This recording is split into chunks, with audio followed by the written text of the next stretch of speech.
Hello, I'm Brad Phillips here with Puppy Steps Training, and this video we're going to be doing Remi's training demonstration. So I've got him behind me in the crate ready to go. We're very excited to send him to you and show off everything that he has learned and everything that he has mastered. Just to let you know kind of the process or the order that we're going to go through with this demonstration. So real quick, I'm going to talk a little bit about Remi, and then we're going to pull him out. We're going to start with his manners, and then we'll do his obedience commands, and we'll finish off with his leash work. Now, if you have not went and watched the first video, which is the informational video, please go do that now. We cover, the really big parts of our program, including my 3 keys to success with that consistency, follow through, and management. So please go watch that first, and then it also goes into what our expectations are with the crate training and the house training. Remi is a super fun dog. I think you guys are just going to really love him, and I'm excited to show off everything that he has learned. There is one thing that I do want to touch on before I get him out, because I know that we're going to see this during the demonstration, and that's just part of Remi's personality. Is sometimes he thinks that he can get away with ignoring you, or he'll just sit there and act like he didn't hear you, or sometimes it's like, nah, I don't want to do that, and he tries to just walk away. Like, he can be a little bit pushy that way. And he thinks that, well, maybe if I wait long enough or if I'm sneaky enough, I don't have to do it. So it's never worked here, and I want to make sure that it doesn't work in your home. We always train to success. If Remi ignores me, I will correct him, and then I will help him succeed. Or if he just looks at me like he's confused, I will help him out, but I'm always going to expect him to do the correct behavior. So he never gets away with just ignoring a behavior or ignoring me. He's always got to do what I ask. So you are going to see that. You're going to see him maybe try and blow me off a little bit. Once again, it's never worked here, and it's not going to work during this training demonstration. So you kind of pay attention for that, just so that you can see really how to help him succeed. So now we are going to pull him out. We are going to start with our manners, and the first manner we're going to talk about is his gates and his doorways. So anytime we go through a closed gate or door, I expect Remi to wait. He doesn't have to sit, he doesn't have to lay down, he just needs to show that he's in control. So I'm also not going to give him a command here. It should be an automatic behavior. And this counts for like a closed house door, as well as his crate door, or any gate that we're going through together. If a door's been open for 5 minutes, or it's just a threshold, an entryway to a different room in your house, I'm not going to expect him at this age to understand that's a threshold he needs to stop at. So right now we've worked on anything that we're going through together, or I'm letting him go through. You can build this up though to be any of those thresholds in your home. It just takes that consistency and practice. So I'm going to let him out of the crate. I'm going to put a leash on him, and then I will show you our house door right here.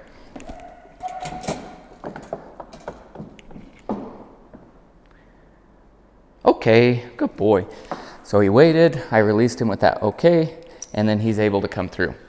So now with our house door, I have a leash attached, so if he tries to just run through, I can always correct him, or I can use my leg and block him. I'm never just gonna fling this door open, yeah, you need to go outside, and just expect him to know what I'm talking about every single time. So if you'll notice, here he is showing he's in control, he's looking to me for information. Good boy. Okay, and now he's able to go through. Now, same thing coming in. He doesn't have to sit or lay down. He's just showing that he's in control. He's looking to me. Okay, and I can release him through. I don't care who goes first. As long as he just shows that he's in control, then I can release him and let him go through. The biggest thing of importance here is just that he's not rushing through and taking out my legs. Now, if he did just try and break through, one, I'm going to correct him, reset him. I'll tell him no, but I'm not going to tell him stay or wait. There is no need for a command here. This is an expected behavior. If he does manage to actually get outside, I'm going to go and get him, bring him back, and have him do it again. He never gets to end on failure. Failure is an important part of learning. However, that's not where we end. So I'm always going to go get him, reset, help him do the correct behavior. If we let him get away with that, he's going to think, oh, if I'm fast enough, if I'm sneaky enough, I can break through. All right, so the next manner we're going to talk about is our greeting. So we have taught Remi that if he wants our attention and when he greets us, he should sit to do that. This is a replacement behavior for jumping. So he knows not to jump on me, and that's not going to get my attention. If he wants to get that attention, he has to sit to do it. So this is going to be the first exercise I have you guys do. And I'm even going to have you do this at the airport just so that we can get some engagement and start to build this relationship and help him understand that he needs to respect you the same way that he respects me. So the exercise we're going to do, we're going to take the leash, we're going to take our treat bag here with some treats, and we are just going to call his name, step back, and then wait for him to sit. When he sits, I'll say okay and give him a treat. So it's Remi, step back. He sits, okay, good boy. We'll do this 3 times. Remi. Okay, good boy. Remi. Okay, good boy. Now, if he hesitated to sit, I'll just wait a second and then I might step into him to help him understand what I'm asking. So you and your family are going to practice this little exercise a handful of times over the next 3 days. This is just to build, once again, that rapport and start to build a relationship with Remi and that he knows that you have the same expectations. So very simple exercise. You also don't have to expect him to sit every single time you want to pet him. If you're in the house and you stop to pet him, that's fine. But over the next, couple weeks, reward this behavior a lot just so that we can really set in our expectations and so that Remi can adjust a little bit easier. Now, with strangers, I don't expect my dog to give a stranger the same respect that he gives me, nor do I want him to. So, one, if I were approaching a stranger, I would stop like 5 or 6 feet short, have him do this greeting for me, I would reward him, and then I could invite that person up.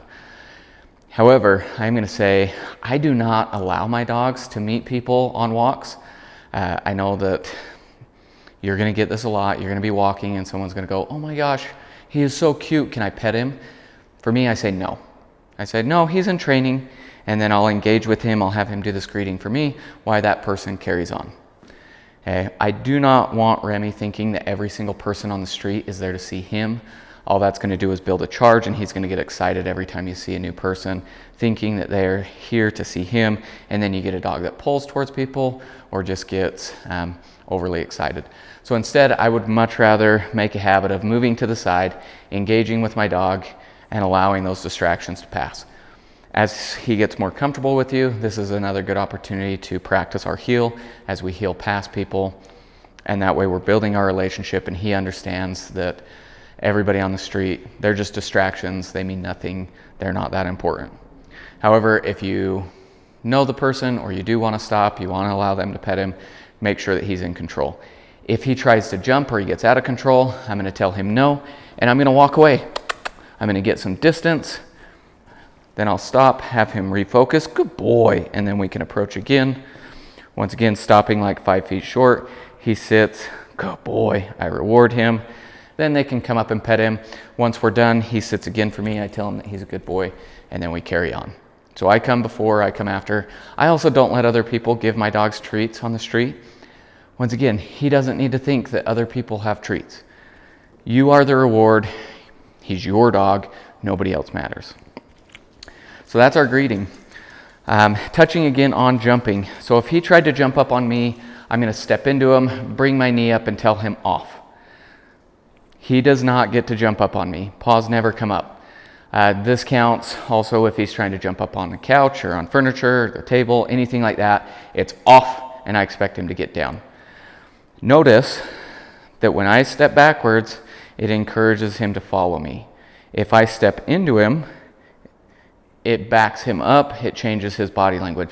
So if he's coming at me and I think he's going to jump, if I step into him and bring that knee up, I'm already changing his body language. I'm showing him that I don't like that. Remi is a dog that if you just ignore him, if you just fold your arms and turn your back on him, he's just going to jump behind you. He has to be corrected for this because he really, really wanted to jump up. This was one of our bigger struggles with him, and so it's important that you correct him. But then once he sits, once he shows that he's in control, I'm going to tell him he's a good boy and I'm going to pet him. Okay, jumping does not get my attention, but sitting politely does. If he's jumping up on something across the room, I'll usually accompany a clap or a snap with that off, just to really drive that point home. If I'm getting ready to give him a treat, which I'm gonna, come here, get you up a little bit, and I'm lowering this and he rears up, good boy. I'm gonna pull that treat away and tell him gently. So gently has two parts. One, you have to have all four paws on the ground to receive a treat, and two, you have to be very soft with your mouth, which he is very soft. But just in case he gets overly excited, I always give the treat in the palm of my hand and I cover it with my thumb. So that way, Remi, if he's a little too excited with his teeth, he's not gonna bite my fingers, but then also I control when he gets the treat, and he does not get the treat until he is being soft. So, greeting, he's expected to sit when he approaches me. He's not allowed to jump, and he's not allowed to eat my fingers. Mealtime manners. So anytime we feed Remi, I expect him to hold an automatic sit stay. So I shake that bowl, he plants it, I set the bowl down, and can step back. He's looking to me for information. Okay, good boy, and then he's able to eat. If at any time he broke, I'm gonna pick that food bowl right back up. I will do this game as many times as it takes for him to understand that he has to wait, good boy, to get his food. Now, he is very food motivated, if you noticed. He's not gonna fight me taking his bowl. He's never allowed to get aggressive with me. However, I'm not making a habit of taking his food away, because I wouldn't like it if somebody just came and grabbed my food. So I wanna give him that respect. If anything, to make it more rewarding being around his food, every once in a while, I'll just throw treats. Excuse me. I will just throw treats in his food bowl to make it more rewarding that I'm nearby.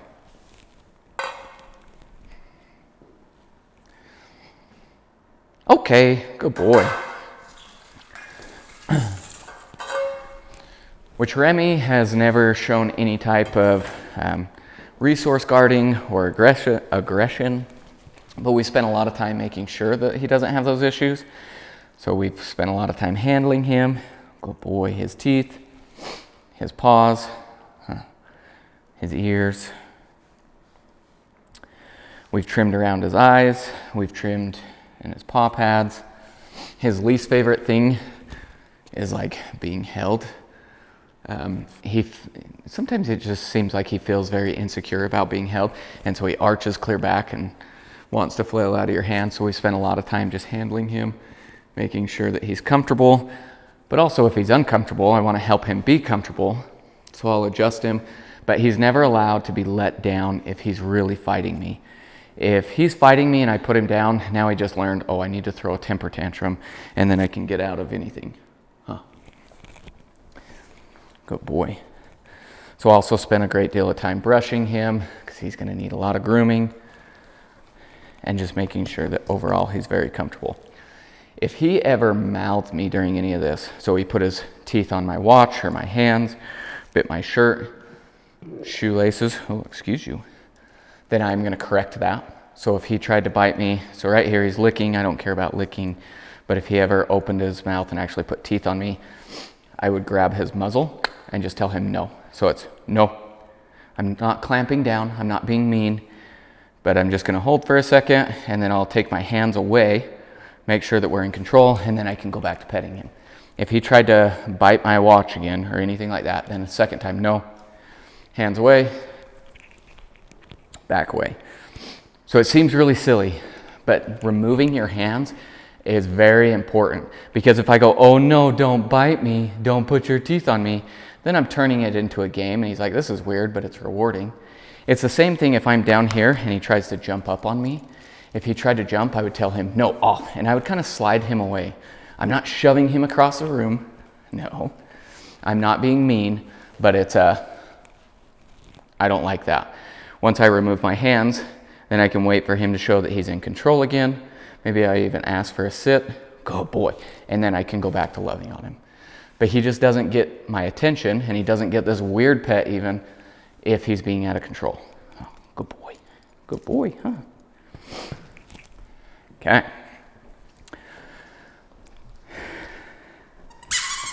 Okay. Now drop it. Our drop it command, we work on this just by incorporating ourselves into his play. Huh, good boy.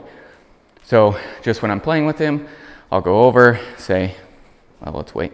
Remi, drop it. No. Good boy, good boy.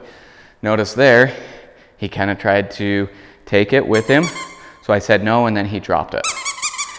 Okay, I will always give him an opportunity to process, but the moment that he shows that he is not going to comply, I correct it. So I mark that incorrect behavior with a no, and then I help him succeed. Remi, drop it. Good boy, good boy. When he lets it go, I say good or good boy, and then okay, he gets it back. Good boy. Sometimes I'll let him take it and just chew on it for a little while. I don't want him to think that I'm always just going to steal his stuff from him. Good boy. Remi, drop it. Good. He's also, notice there he kind of pawed at me a little bit. No, he does not get it back. No, unless I say okay. Okay, good boy. So he doesn't get to steal it back. Good boy. Now, if I asked him to drop it and he ignored me, there's a couple different ways that I can take it from him. One, I can just take it on both sides and work my knuckles in, and it kind of pinches so that it comes out. I can also just do that, just go right over his muzzle. It's a little eject button. Okay. Those are the simplest ways to get it. But once again, I always want to give him that processing ability. Let him choose to spit it out. Remi, drop it. Good boy, good boy. A lot of times I'll ask for simple check-ins when we're playing. So him sitting, okay, good boy, shows that he's just in control and he's ready to get it again. I never mix food and treats and toys. So I'm not giving him a treat in return. But if this was something edible, like a bully stick, or maybe he found something gross on the road and I asked him for a drop it, then I would give him a treat to replace that. Remi, drop it.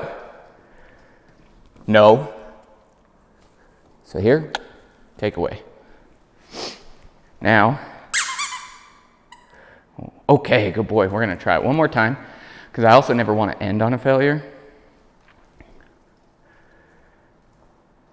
Remi, drop it. Good boy, good boy. And now we'll move on. Now chewing, if he starts chewing on something he's not supposed to, whether it be a table leg or a baseboard or a pillow, I'm going to correct that, tell him no, and then replace it with something he is allowed to chew on. And I'm also going to try and match texture. So if it's something soft, I'm going to give him something soft. If it's something hard, I'm going to give him something hard. Because right now he is in the heat of teething, so he's got a lot of teeth left to lose. He needs to chew. We need to give him appropriate things to chew, and if he's chewing on something he's not supposed to, correct it and give him something to chew on. If we don't give him enough things to chew on, then we're going to get a destructive dog. I'll also sometimes just give him a choice. It's like, do you want the toy or do you want a bully stick? So you can even set both of those down, let him choose, and then I'll pick the other one up. Good boy. So, I believe that's all of our manners. So now we are going to move into our obedience commands. And I'm going to let him chew on that just for a second and then ask him to drop it. Remi, drop it. Good boy. Okay, good boy. So the first command in this section that I'm going to show you is our place command. So this is my absolute favorite command. It's given by just stepping near whatever you want him to go on. Remi, come here. Place, pointing and just saying place. Once all 4 paws are on, I'll tell him good boy and give him the treat. Now, we've been working on adding a lot of different distractions. The biggest thing with this command is I do want to help him calm down in place. So I'm trying not to really rile him up. Instead, anytime that he shows that he's relaxing or he's getting more comfortable, he's settling more, I'll come over and say, oh, good boy, and I'll reinforce that behavior. Now, right now he's doing a couple minutes on place. This can grow exponentially over the next few months. It just takes that consistency and rewarding calm behaviors. Now, when he breaks, if he comes off, I'll just tell him no and send him back on. I'm also not going to, when I send him back on after a break, I'm not going to immediately give him the treat. Instead, I'll step back, be like, okay, you're hanging out, good boy, and then I'll reinforce it. Also, the heavier the distraction, the more I'll reinforce. Where if it's just me and him in here doing dishes, I'm not going to reinforce near as often as if all 4 of my kids were here running around. If it's that chaotic, I'm staying close and I'm really reinforcing this behavior. Okay, good boy. And there's no treat for coming off. Place. Because I don't want to build a charge. I want him to think that he's going to get far more rewards by staying on that bed than coming off. So when he's released, the release is the reward. Good boy. We've also been building this command up to where it can be a universal command. So we've practiced with boxes, with rugs, pallets at stores, just anything that has a defined boundary we can use as a place. Good boy.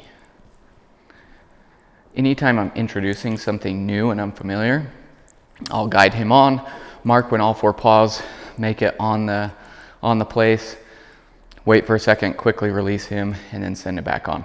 Help him understand what the boundary is. So if I put him on the rug and he stepped over, it's just a quick no, and help him back on. I absolutely love this command. I use it a lot with my dogs, whether we're doing dishes, bringing in groceries, or maybe somebody came to the door, I'll send them to their place, and that way they have a job to do and they're out of the way. Okay, good boy, good boy. So the crate is very similar when I'll just, Remi, crate, step and point. When he goes in, he gets the treat, not when he comes out. So the head is okay, the paw is not. The moment the paw hits the ground, I'm correcting that. Okay, Remi, crate, good boy.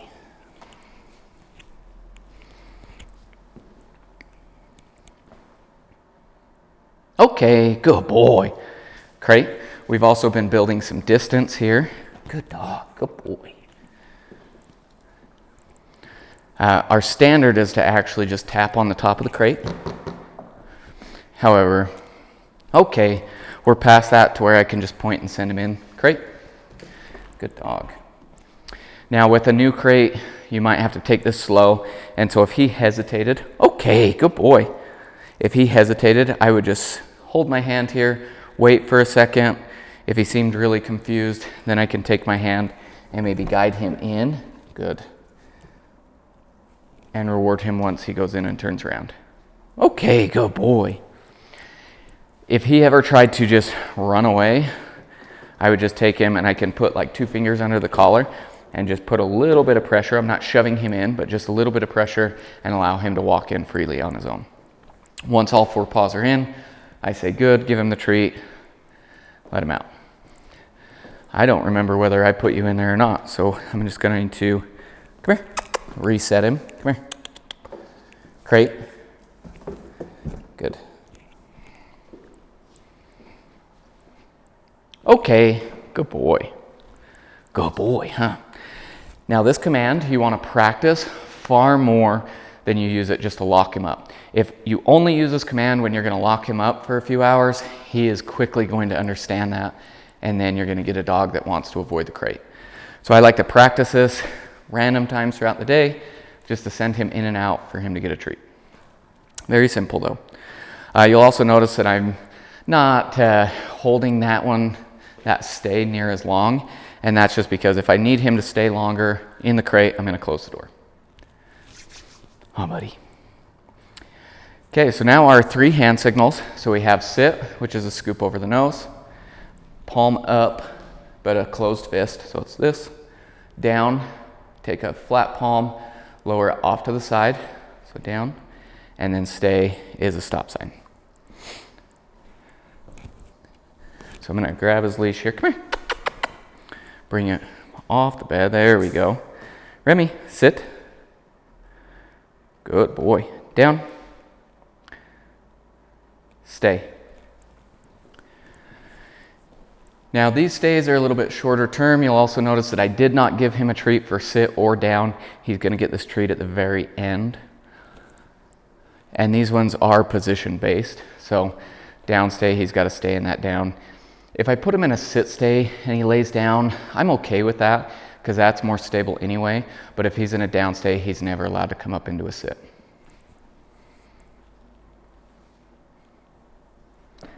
Okay, good boy. Good boy. Remi. Hey, sit. No. So there. I tossed a treat on the ground as a distraction. He got it, but now he's looking for more instead of listening. Good. Stay. So like this, he laid down, I'm okay with that. But that's what I was talking about in the beginning. Every once in a while, he's like, I'm sure there's more treats over here and I don't have to work for them, so I'm gonna go look for them. And so he tries to ignore me versus just listening. And it's important that you tell him no and help him succeed. Notice that wasn't harsh, I wasn't mean about it, but it's, no, you have to listen to me. Okay, good boy, good boy. Okay, a couple things with this.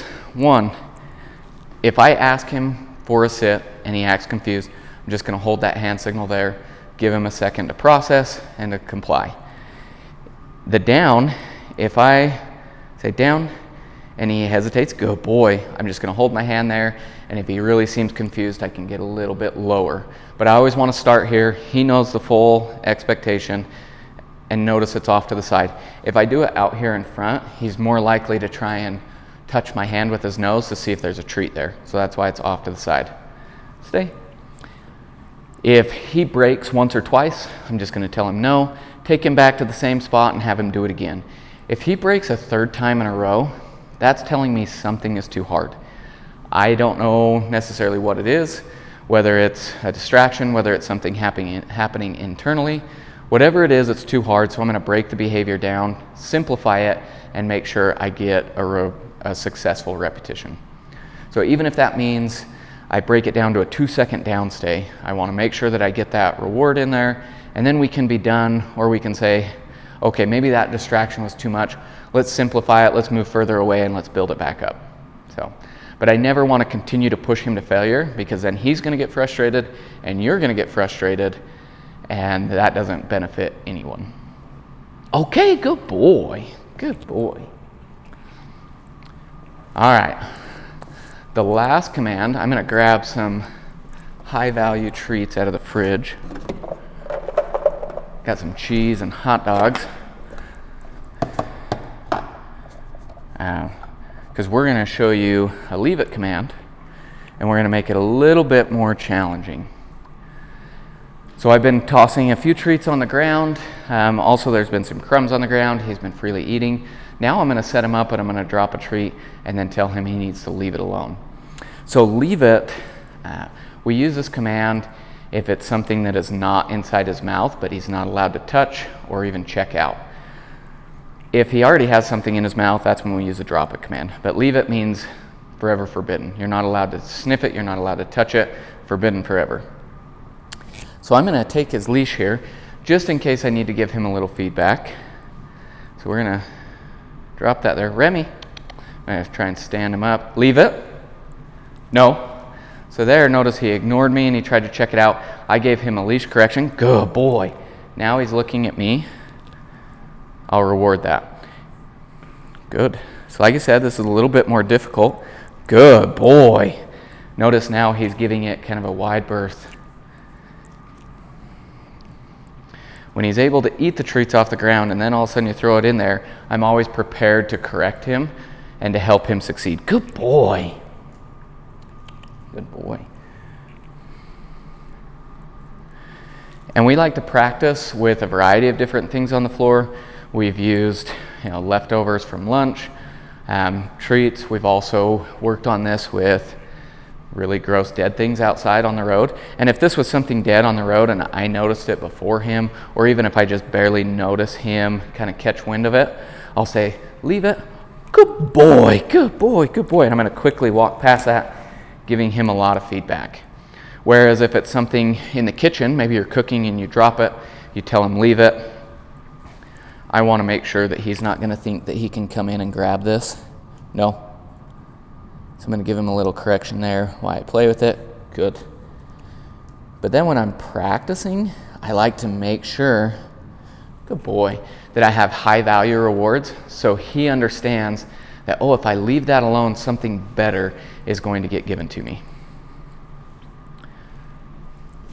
So that is that section of obedience commands. Now I'm going to just adjust the camera angle a little bit to give us some more room here, and we're going to go over the leash work. So we're going to go over his heel, what to do if he pulls, what to do if he gets reactive, so that's engagement, our long lead walk, and then we'll finish off with the recall command. So let me switch the camera and we'll jump in. Heel. All right, we're going to talk about his heel first, which is what we're doing right here. So heel is for you. This is not for Remi. This is not how we exercise Remi. This is how we get past distractions. This is getting from point A to point B. So with the heel, I expect him to keep the bulk of his focus on me. I'm okay if he looks forward, but he's not allowed to get distracted.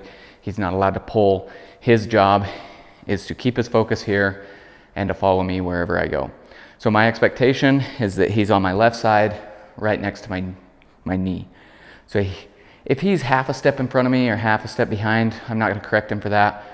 But Remi's biggest struggle with the heel is he's got a very quick pace.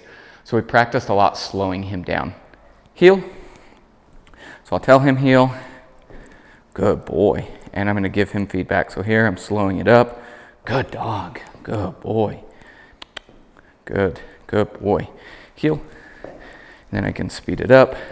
I want him to match my pace. Good boy. Good boy. Heel. I will repeat this command when I switch directions. And then when I stop, I expect him to stop. Good. Good boy.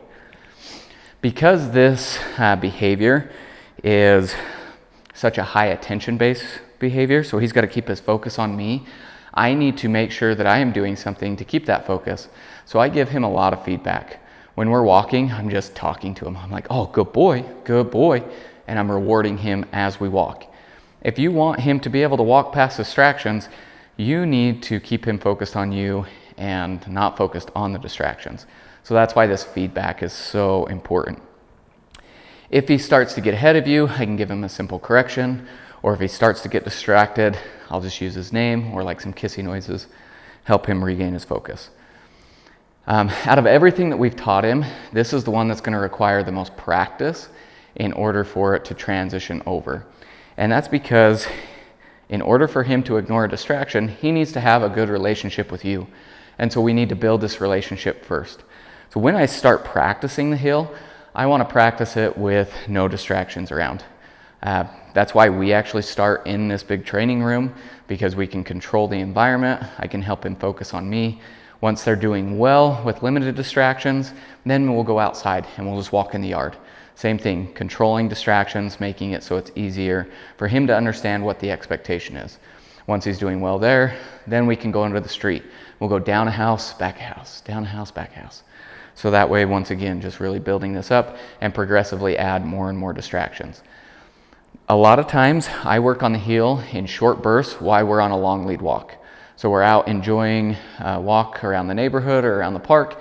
I see somebody coming. Okay, I'm gonna reel him in, call him to come. He gets here, heel for the next 2 minutes, and then he's released. Which honestly, 2 minutes is about the longest I heel my personal dogs for anymore. You might get 5 minutes if we need to go into a store, but it's just very short term. It's a short burst, we get past the distraction, now you get to have your freedom back again. So that way it's also fun and we're not just burning out their brains. If he gets distracted and he starts to pull, and this is for any length of leash. Obviously with the heel I'm using a very short leash, and then I shorten it. I only give him roughly maybe 18 inches worth of leash. So that way if I need to, I can give him a lot of feedback. Notice like the moment I turn, I can give him a little leash pressure. While I'm turning into him, I can give him that leash pressure, and it doesn't take a lot. Whereas if I have this entire leash, now I've got to go clear up here to give him any sort of feedback. So keep that leash short. Now if he starts to get distracted, initially once again I'm going to just use his name. So it's like, Remi, something like that. Help him regain his focus. If that works, that's all I need to do, great. I'm going to reward him, we're going to keep going.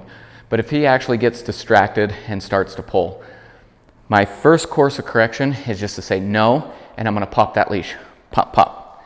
Okay, I'm not yanking him around, it's just a quick pop up. I'm also not pulling him backwards. Like I use leash pressure to give him information, not to correct him. So if I'm correcting him, it's pop, pop, very quick. If he regains his focus, I might take 2 or 3 more steps. He's still focused, good boy, I'll reward that. So that way I'm rewarding the behavior of focusing on me, not the behavior of just looking at me from a distraction. Because I don't want him to think he can be distracted, but then he can glance at me to get a treat and then go back to pulling. Now if that didn't work, or he did do that, he looked at me and went back to pulling, I will do that one more time. So it's no, pop, pop. He doesn't listen, no, pop, pop. I get a little bit more firm. If that doesn't work, it's insanity to just keep correcting your dog. Right? It's clearly not working. So instead now I'm going to come to a complete stop where it's you do not get to progress if you are wanting to pull. So we're not going to move forward if you're wanting to pull. I almost give him a little pep talk. It's like, hey, are you focused on me? All right, let's start walking again. If he goes back to pulling, now I'm going to get kind of sporadic or almost spastic with my walking. I'm not going to give him any feedback, but I'm just going to stop abruptly, give him that quick correction. I'm going to turn into him, I'm going to turn away, I'm going to walk back and forth, zigzag all over the place, but I'm just going to make it very unpredictable. And what that does is it teaches him that he needs to look at me if he doesn't want to get popped.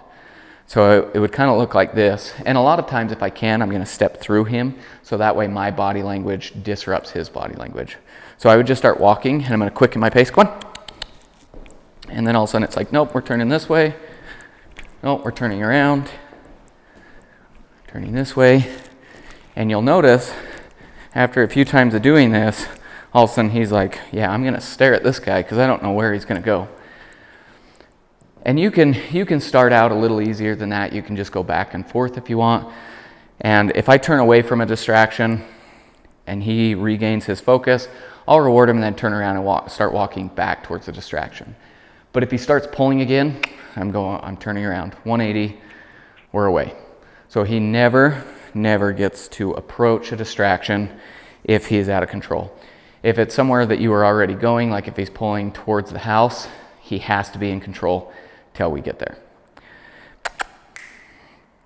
Good boy, good boy. Now, there are going to be times where you encounter a distraction on a walk that is just too much for Remi. It could be another dog, it could be a stroller, it could be a scary fire hydrant. I can't tell you what it's going to be all the time, but at some point he is going to get reactive.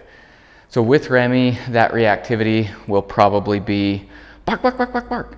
It's not necessarily that he's going to be pulling or going crazy to get something. He might just start barking. He might also get a little bit nervous and try and get away from whatever the distraction is. But he's going to get reactive to the point where we call it he's in the red zone, and he's like, this is too much. I can no longer focus. I can no longer walk. So at this point, I need to work on regaining his attention and helping him come out of that red zone.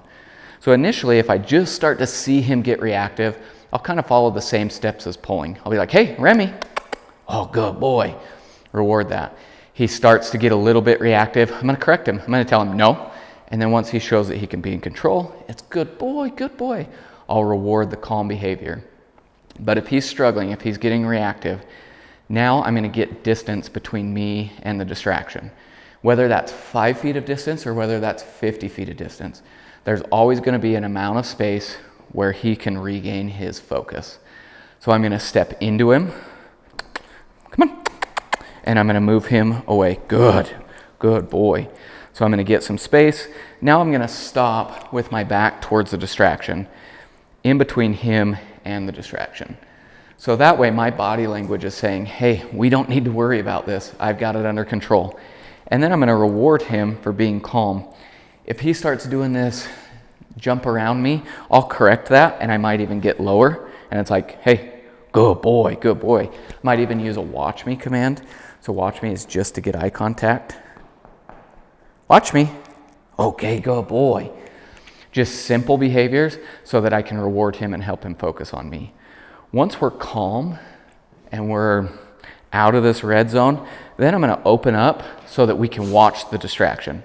And I set him up a lot. I go out and just do what we call the art of doing nothing, where I can go sit on a bench and watch distractions pass, just so I can reward him for being calm. And we're gonna do the same thing here.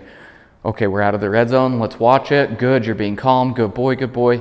And now we can keep walking. Okay, I don't wanna coddle him. I don't wanna be like, oh, it's okay, and pick him up and run away. Instead, it's like, hey, nope, we're fine. Oh, you're calm, good boy, that's what I like, that's what I like. And the biggest part of this, or the biggest secret, is we have to remain calm. If I get anxious, if I'm like, oh no, don't bark, and I cinch up that leash, now I'm telling him that he should be anxious and he should bark. So instead, it's just clear communication, clear feedback, okay? There is always enough space for you to get away from a distraction and regain his focus, okay? So that's engagement. Now, I'm gonna grab a long lead and we are going to talk about his long lead walk. But before that, he's kind of really sniffing. I think he probably needs to go to the bathroom and I'm restricting him here. So we're gonna walk over and I'm gonna let him go to the bathroom first. Or you might need water. Okay, outside. All right, so lastly, we're gonna talk about our long lead walk and our recall. So preferably, if I'm walking him to exercise him, this is how I want to walk him. I want space, I want a long lead where he can check things out, he can sniff, he can run and play. Like, this is much more enriching for him and is going to burn him out more than just a walk around the block in a heel. A heel is going to drain him mentally. The long lead is going to give him space to actually be a dog and to enjoy life. However, on a long lead, he is still not allowed to pull. So this is one of my shorter long leads. This one's 15 feet. It's a great length for around a block or when we go up to campus. So it's enough space that he can run around and check things out, but also he can't get into too much trouble, and it's very easy for me to take the slack out. So he can, go at his pace. I get used to just moving it around, walking over it, just allowing him to be a dog. However, he's still not allowed to pull. And so I make the habit of any time that he gets to where he's starting to, hey, no, reach the end of the leash, I call him to come. So come is our recall command. This is your most important command, and so it's a great one to practice, and this makes it really rewarding. We're out on a walk, I call him to come, he gets a treat, he gets to go back to doing whatever he was doing, as long as it's not pulling. So I'm gonna try and maybe distract him away from me here. So when I call him to come, it's, Remi, come. Good boy, okay. So the moment that he starts to come to me, I tell him, good boy. So that way I'm marking the behavior of coming to me, telling him to keep doing it. And then when he gets to me, it's okay and he gets a treat. So it's very rewarding. I'm encouraging the recall. And he has a very, very good recall. It's hard to show in here and without somebody here distracting him. Remi, come. Good boy. Okay. If he ever hesitates, we have this leash to reel him in. And so if I called him to come and he ignored me, I would tell him no. I'd put that pressure in the leash. The moment he caves in, it's good boy. Okay. So on a failed recall, you're using all three of our markers. No, good. Okay, all right? Also, if he's getting into something and there's a slack in the leash, but you need to correct him or reel him in, I just start moving backwards. Once I start going backwards, it's encouraging him to come to me. All right, good boy. So the way that we present that command again, I'm going to say his name, a brief pause to make sure that he's paying attention to me, because if he's got his head in a hole and I said, Remi, and he ignored that, I'm not going to call him to come. Instead, I'm going to try and get his attention again one more time with his name, where it's like, Remi, come, good boy. So I want it very clear, because if I know that he's going to fail, he can't hear me, he's just really obsessed with something, all that's going to happen if I sit there and call him to come is I'm going to get frustrated. So instead, I'm just going to go and get him. Or if I did call him to come and he ignored me, especially if he's off leash, I'm going to tell him no and start walking towards him. I'm never going to chase after him. He's definitely faster, but I think I'm a little bit smarter. And if I chase him, then it turns into a game. So instead, I'm just going to start walking to him. The moment that he recognizes me and he's like, oh, hey, what are you doing? Then I might say, Remi, come on, good boy, good boy, good boy. If I get high pitch, I start moving backwards. He's more likely to follow me. That gives me the opportunity to change from no to good boy and reward that correct behavior. But if I called him to come and he was off leash and I had to walk 90% of the way there, but then he came the last 10%, I am going to reward that behavior. I will never correct my dog for coming to me. I will always reward them. Now, if I had to go 100% of the way there, then I would tell him no, I'd hook on a leash, and then reward him. So, with that concludes our demonstration. The recall, once again, that's your most important command. That's why I save it for the end. I want to make sure that we can cover that and it's fresh on your mind, because in my opinion, that's your most important command. But Remi's great. He's a super sweet dog. I think you're going to really enjoy him. Just make sure that you follow through. Like I said, sometimes he can try and see if he can be the boss, so don't let him get away with that. But he's very sweet, and we've enjoyed training him. If you have questions, please let me know, and I look forward to meeting you in person. Thanks.